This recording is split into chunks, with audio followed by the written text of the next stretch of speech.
My name is Mark Riffle. I've lived in South Carolina for the last 30 years. Something I really love and care a lot about.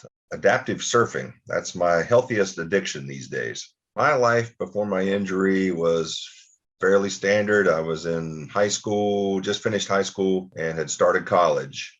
I was enjoying college life way too much. I was enjoying being away from home. I was enjoying the party scene. I was studying political science, and I kept that major when I changed schools. My injury occurred in 1985. It was a car wreck, and I was drinking and had a couple of buddies with me, and we made the choice of driving back to campus, even though I knew I shouldn't, and I even begged off, and they were intent on getting back for dinner at the cafeteria, which sucked. And I said, the food sucks anyhow. What's the big hurry? But they convinced me we needed to get back. So I drove back and had a hell of a wreck on the way back. Fortunately, I was the only one to get hurt, so that was good. My first thoughts after my injury were, what the fuck did I just do to myself? Because obviously I am severely messed up here. Because I remember waking up in a hospital bed and trying to lift my arm to scratch my head. It seemed like my head was itching really bad. And when I raised my arm up, of course, it's got tubes and needles in and out of it and stitches up and down one side, one arm. And then when I went to scratch my head, I realized I really couldn't scratch it very well. My first thoughts about what my future would be were, am I going to finish college? Am I going to be able to drive again? Am I going to be able to hang out with my friends again? Am I ever going to have a girlfriend again? That was huge. It was probably 6 or 8 months after my injury when I really started thinking about what the long-term ramifications would be. I was in the hospital for about 2 months. Then I was in rehab for 4 months. So it was after I got home. My home was not very accessible. The college I was going to was incredibly inaccessible at that time. So I started thinking, well, how am I going to go back to school? How am I going to take care of myself? And that was a big thing when I realized, my hands weren't working and it was going to be a whole lot harder to do everything. There was a guy that lived in town. This is a very small town in West Virginia. And he said, hey, there's a guy that lives in town he's had a spinal cord injury for a few years. Would you like to meet him? I'm like, yeah, that'd be great.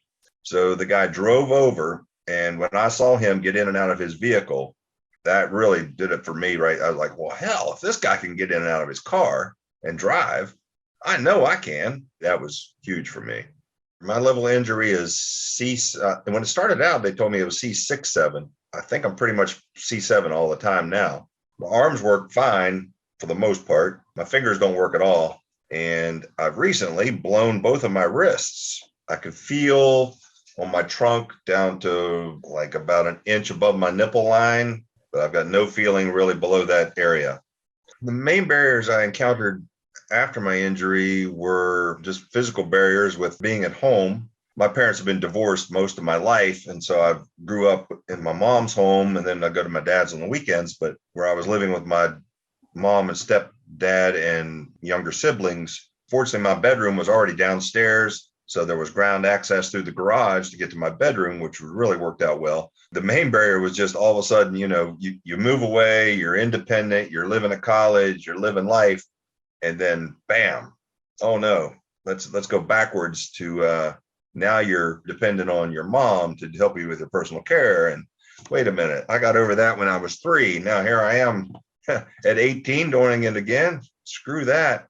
And then when I would go to my dad's house, he had just bought a new house. He was able to make it more accessible, putting the ramp in. I was determined to go back to the same college, but it was an old campus, old buildings. And so then I elected to change colleges. Someone had said, well, Marshall University is very accessible. The campus is relatively flat. Many of the buildings are new. They've got one dorm that's set aside. One whole floor is for folks with disabilities. They've got an on-campus PCA program. And then when I went down to visit, I'm like, wow, this is nice. This is a real school too.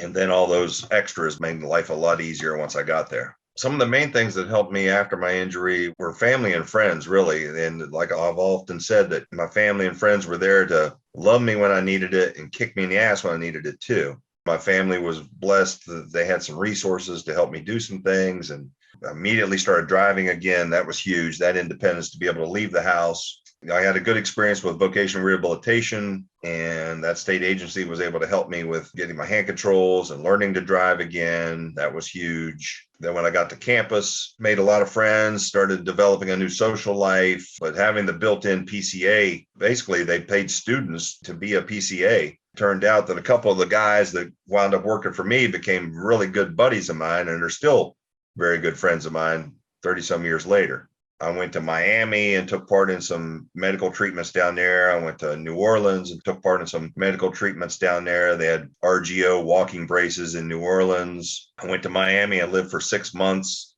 had another surgery on my neck, hoping that they could take some more pressure off my neck, maybe get some more return. And all it did was I lost my voice for a month. Essentially, none of that worked, but I had a blast in Miami. After my injury, I thought some of my friends from high school that lived right there in town, I thought they would be my friends for life. Not too many of them really stuck around. It seemed to be hard for them to be around me. But again, once I got to college, I made so many new friends. But I know that my injury had a great deal of effect on my younger siblings. And that still bothers me today sometimes, that so much time and effort and anguish and everything was poured into me. I feel that my younger siblings suffered. My relationships with my family have evolved in a very positive way since then. I'm still very close to my younger brothers and sisters and to my mom and dad. My most important accomplishment since my injury, I would think, would be finishing my education. My bachelor degree, I still was able to finish that in 4 years by going to summer school so many times and taking a full load during the regular semesters. Then I came to South Carolina and went to grad school here and got my master's in public administration. At that point, I'd also realized I needed to have good insurance and I needed to have stable employment. I elected to follow a career path in state government. So I was a bureaucrat for 20 years. When I moved to South Carolina, I was able to meet a woman and we fell in love. And, she basically, was my caregiver when I needed it, which was great. If I would have stayed in West Virginia, I could have had some strings pulled if I'd have wanted to and gotten a job and done some things, but I didn't want to do that anymore. I was tired of that life. I wanted to strike out on my own and be as independent. And so I was 7 hours from home. A little scary, but it worked out. Once I finished school and got a job and had met this woman and who I eventually married and then eventually divorced, but that's another story. I've played rugby, I've played basketball, I've water skied, I've snow skied. I still do a lot of hunting, occasionally do some fishing. I guess I would like to do more and more surfing and possibly do some overseas. They do some adaptive surfing in Peru. They do some in Australia. They do some in South Africa. Currently, I work 3 days a week. I work for a nonprofit. I really have come to like it. Really like the people I work with and for. I like the mission. It's a Center for Independent Living here in Columbia. We're the largest one in South Carolina. Walking was huge at first. That was the goal. That was the emphasis the first couple of years after my injury. Like I said, I went to Miami. I went to New Orleans. It'd be more important to me now if my fingers would work. But at this point, I'm content if I can stay healthy and independent. I do have a new woman in my life. I've had her in my life for a couple of years. We're doing really well. And I'm hoping that she and I can do some traveling. Advice I would give someone newly injured, give it some time. Initially, you think your life is over.